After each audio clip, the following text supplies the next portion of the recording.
dominating the headlines. The elections have thrown up several big narratives. To decode the verdict and understand the larger political message, I am now joined by BJP National Spokesperson Charu Pragya. Charu, thank you so much for joining me in this conversation, and let me begin by asking you, how do we decode this verdict? How do we do that? What is this verdict telling us?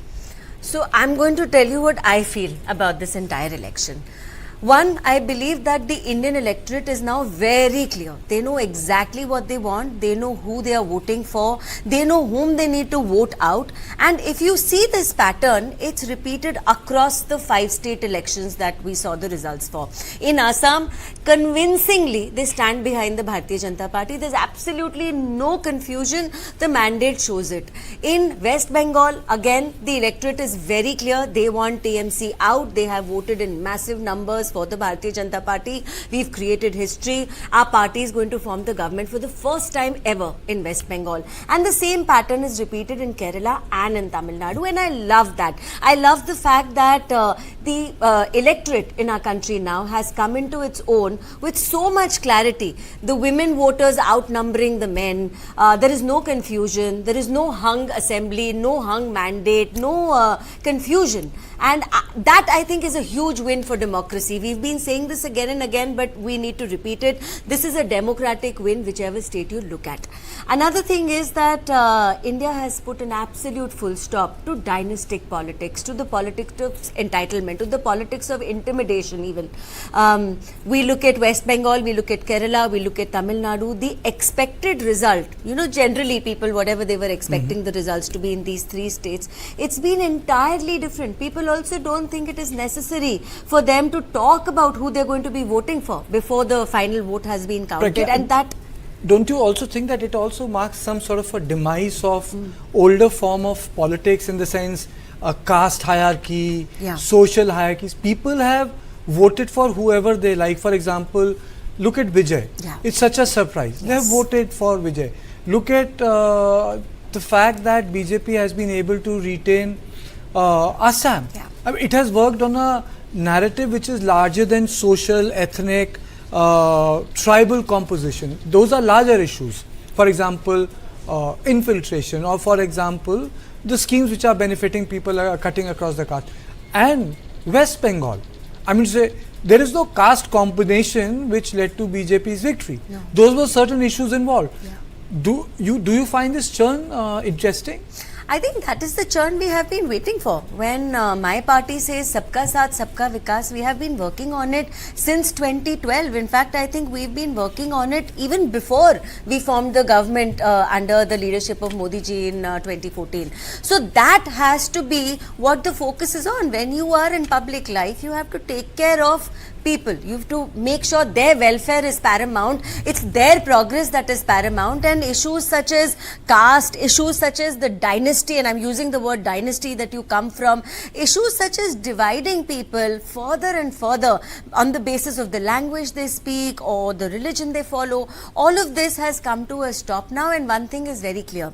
People want a better life every single day. The voting pattern shows that. Second thing is, यहाँ पर कोई राजा नहीं है, so there is no question of someone belongs to a particular family with a powerful surname and they're obviously going to win an election on the basis of that surname. That has come to a complete full stop.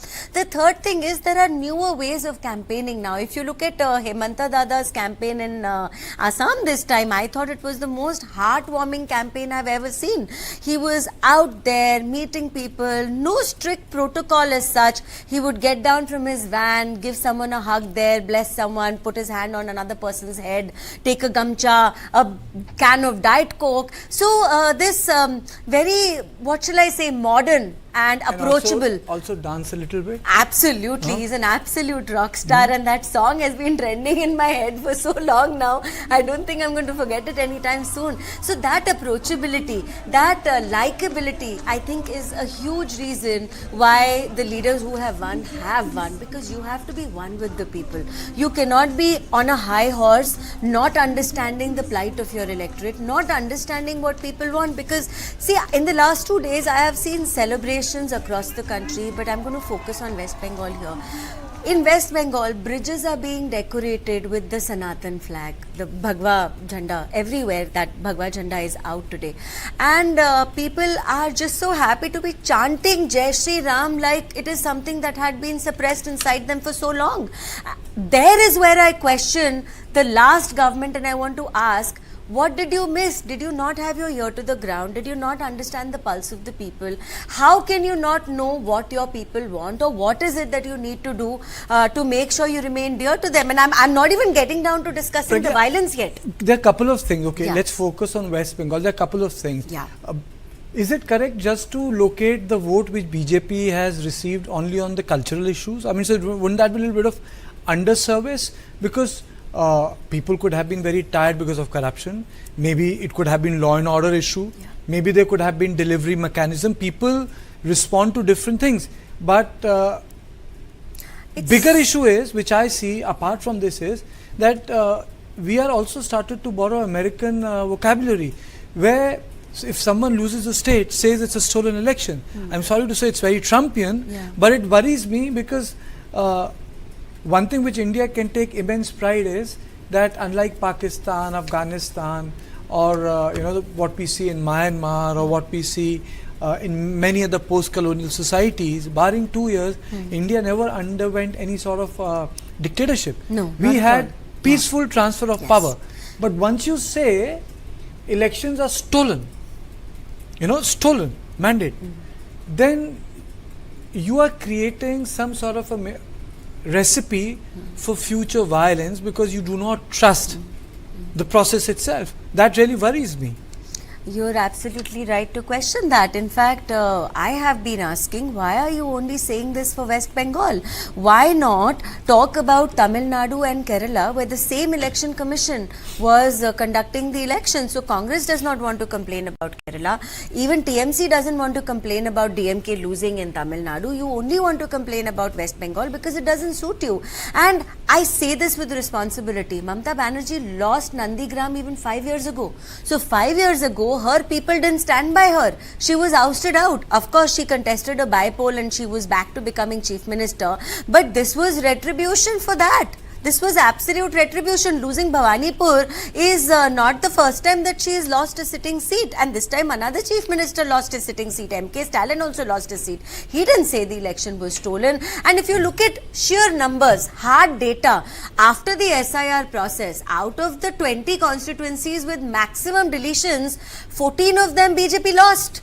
And that is a fact. So if after SIR, BJP is losing 14 constituencies out of 20, obviously it's not favoring us in a manner which is unfair in any way. And also see, you have to, and I've been talking about understanding the pulse of people. TMC completely missed that. I don't think this win is about a cultural win. I don't think this win is only just about development. I don't think this win is just about getting better jobs or better industry into West Bengal. I think this win is about people finally saying we will not be suppressed. You don't tell us what to think, how to act, what to say. We decide for ourselves because that is the very ethos of a democracy. They have a voice. So nobody tells them ki Ram Navami ki yatra nahi nikalni. Nobody tells them ki is political party ko vote nahi karna. Nobody tells them ki Jai Shri Ram bolna hai ya nahi bolna. I think this is an uprising of the people against the politics of intimidation. I find that at a personal note very superficial when you try to pit, say for example,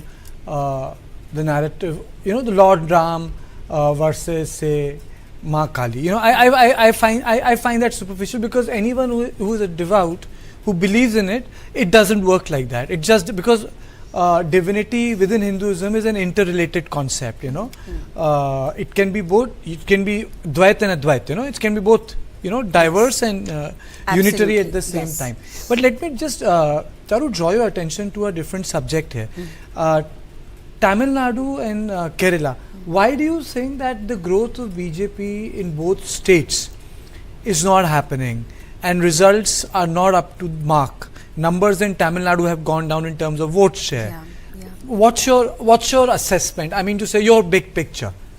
See, this time Tamil Nadu has been a surprise for everyone, and everybody's vote share has gone down because of the rise of the TVK. And what a rise it has been, you know, being an observer of politics, and I'm saying this like a neutral person, a new political party within barely 2 years of its formation, sweeping Tamil Nadu with 108 seats.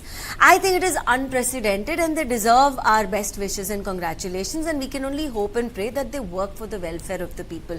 So everybody's vote share has gone down, Karthik. It is not just about the BJP, even the DMK, the AIADMK, everybody's vote share has gone down. The second thing is that sometimes it takes longer to make sure your foothold is felt in a state where you've traditionally not been very political for very long. So Tamil Nadu is one, even Kerala is one, but we won 3 seats in Kerala this time.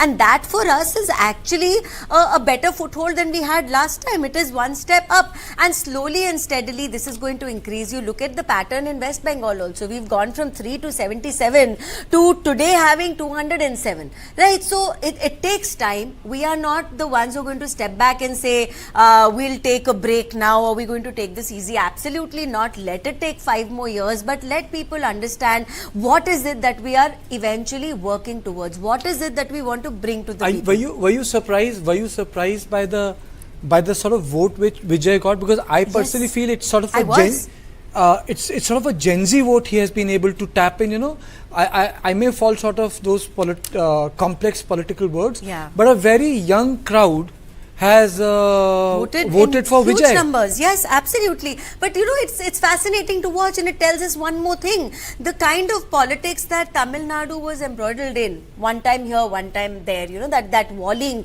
the Dravidian politics, if I can use that word. Has he broken that mold? He has broken that, because he's talking about newer things. He's gotten a new way of campaigning. He's showing a new front to the people of Tamil Nadu. You know, it's like, this is not all that you have to choose between. There is an alternate that exists. And I think that's interesting to watch, that alternate that he has presented, and I think it's going to open the eyes of all politicians across political lines, because you have to move with the times. One reason for BJP's electoral success is also that BJP moves with the times. We have such a young national president today. We have a prime minister who's young at heart. We have a Karyakarta base which understand what people want, the kind of activities we do, even internally inside our own party. The kind of activities we do, the kind of projects we have, they are very young at heart. You have to connect to India, and India is barely 28 years old, median age. Tell me, a lot of people say that, your critics say that, the people who claim to understand BJP also say that BJP today has the capacity to create different shades of Hindutva in various parts of the country. So, you know, it can be accommodative, but it can also create a distinct look for itself. It can both be distinct and still be accommodative. I think BJP is extremely accommodative, and we could be a party which is considered majoritarian, but we are a party which welcomes everyone. We very proudly say Sabka Saath, Sabka Vikas, because we understand the progress of India has to be when everybody comes together. We are talking about Viksit Bharat in 2047. How will we achieve that if we are going to sideline, say, 1/3 of our people? We can't do that. We genuinely believe that everyone needs to come together. At the same time, though, the sentiment of the majority religion cannot be set aside like it had been for decades. You know, when a prime minister says that the first right on the nation's resources belongs to the Muslims, that is wrong, and that is not what our constitution says in any manner. This is do you think that in 70s and 80s and late 60s it was okay to be a cultural Hindu, but it was problematic to be a religious Hindu? I don't think so. I think Congress, that's where the shift came from. You know, if you were a Hindu but didn't profess your religiosity, it was okay and acceptable. But if you did, then you were perceived to be some sort of unhinged loony. You know, a guy who should not be occupying high positions. You know, I think this has happened in recent couple of decades only, because if you remember Indira Gandhi, she also wore her religion in a very obvious manner. She always wore a Rudraksh mala. So I think at that point of time there was a lot of clarity. Nehruji, of course, was different. Nehruji was a communist at heart. I still believe this, but his daughter was not. Maybe because of, you know, the circle in which she was raised. But that was a different time. That was a different India.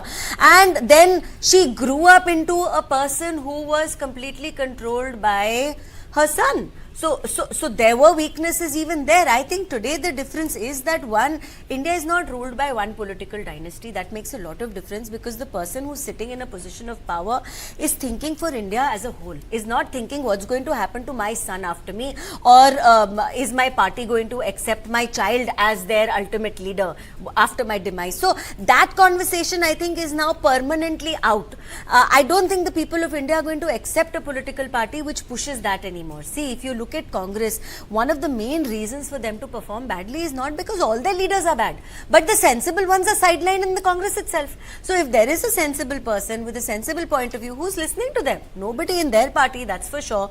Another thing is that today India is aspirational, which means that every person can dream and work towards achieving that dream. Our leadership proves it. Every single leader in Bharatiya Janata Party, if you can pick up, they have a backstory, and these backstories are inspirational.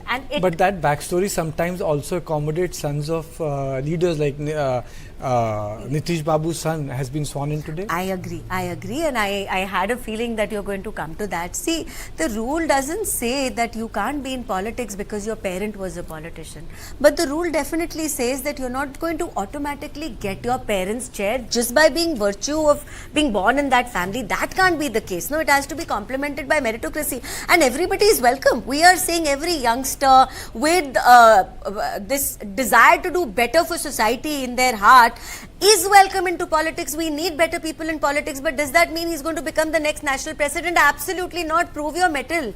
Stand on the ground, work your way up, and then, of course, Charu, let me bring you back to two very important questions. The first will be on the violence which has taken place in Bengal. Yeah. And the second we'll talk about women, representation of women.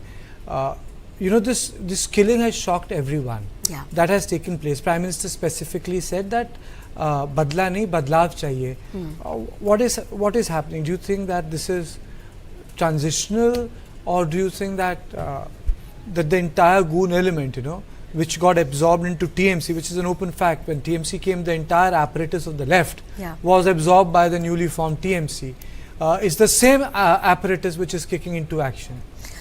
See, Bengal has always had a history of bloodied politics, and that needs to change, and that's why BJP leaders, including our Honorable Prime Minister, are issuing multiple statements which say that hame badlav chahiye. We don't want this politics of vengeance, of revenge, of identifying people based on their political ideology, which happened even during this election. We pointed that out. Why else would a button on an EVM which says BJP have itr on it, have perfume on it? It is only because you want to identify the person who's voted for the Bharatiya Janata Party. Maybe something will not happen that day, but 5 days later, when election results are out, God knows what TMC was planning had they won, because they unleashed that kind of terror in 2021, and we are still living with the aftermath of that terror. And some of these stories are horrifying. A 80-year-old woman killed, a 60-year-old woman raped, and there is absolutely no justice to be found in West Bengal. She had to come to the Supreme Court in Delhi to, in fact, even get her FIR registered.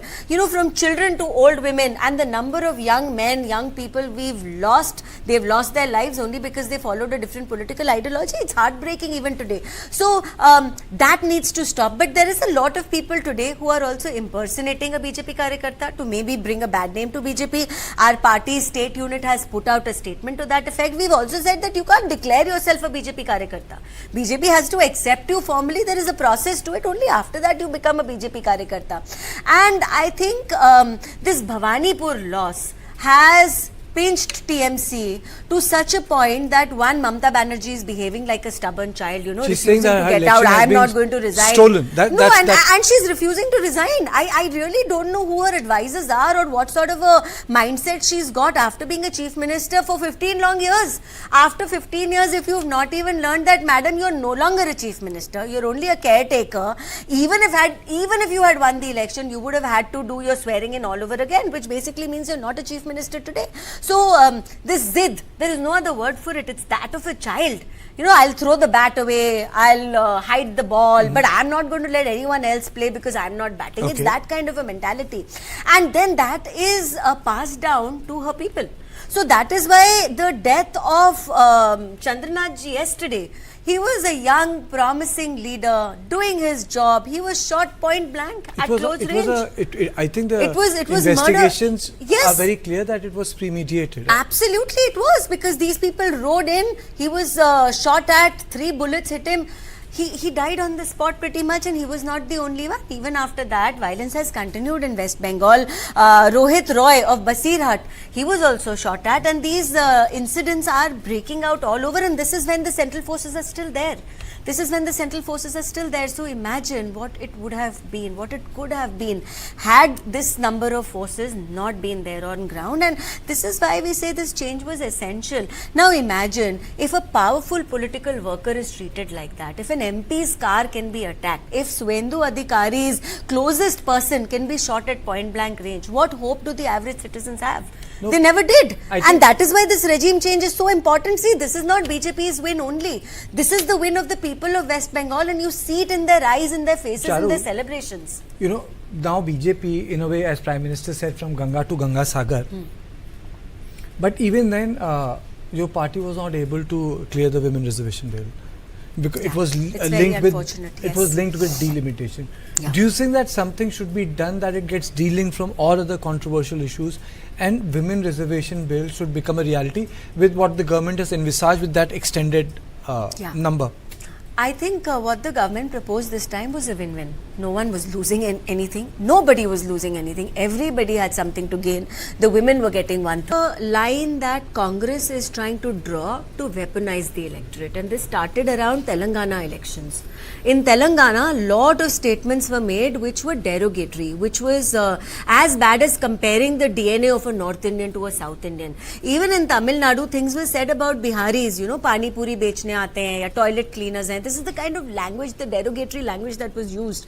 And this is just not acceptable. It is not acceptable at all, and I think these are one of the few reasons why DMK has been pushed out of power with such conviction this time. You cannot continue to divide India today on any kind of lines, not religious, not community wise, not caste wise, and definitely not north and south. You just can't do that, because we are all about integration today. You look at the northeastern states of our country. For the longest time, they had been feeling left out, and I'm using the word left out. I'm not even getting into more details. What did our government do? They got them in. There was this big, giant, warm hug which was extended. BJP uses the word integration.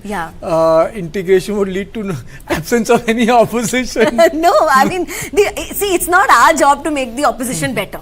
You know, it's not our job. That's completely up to them. If they fail at convincing people and winning their hearts, that's not on us, absolutely. But see, BJP functions differently in different states. And this is a fact. We have regional partners. In fact, in 5 states where we have our government, the Chief Minister is not of Bharatiya Janata Party. It is of our alliance partners. And we are very loyal to our alliances. We are also very loyal to the fact, and we understand the fact that every single state of this country has individuality which needs to be embraced. Acha, tell me one thing. Have these elections buried the debate on SIR, or have these elections actually added fuel to the debate of SIR?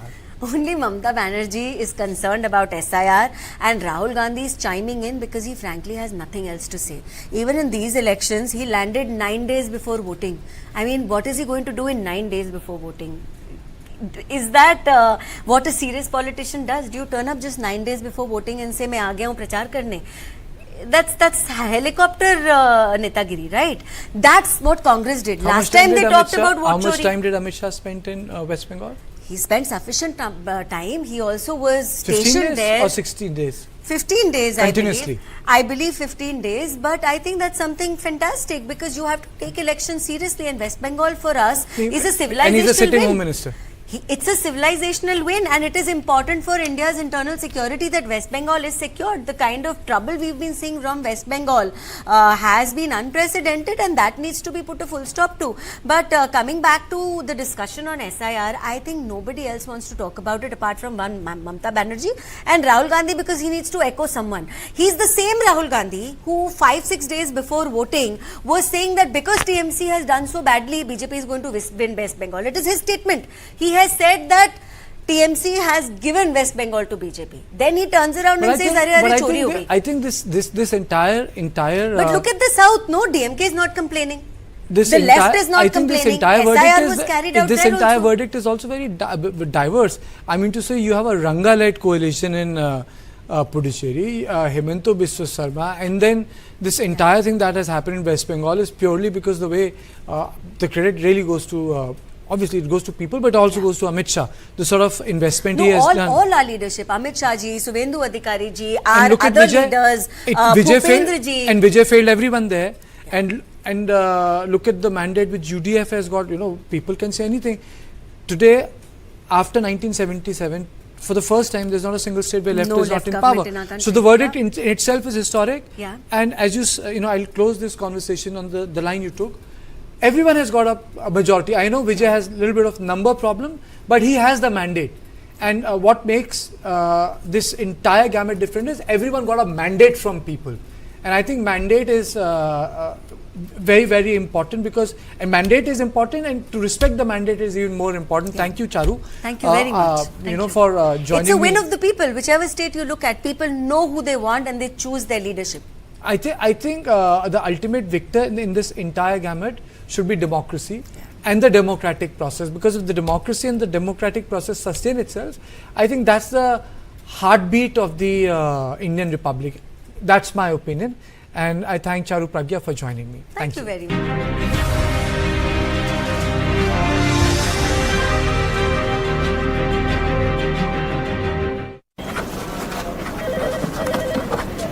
Monday आइएगा सब papers के साथ।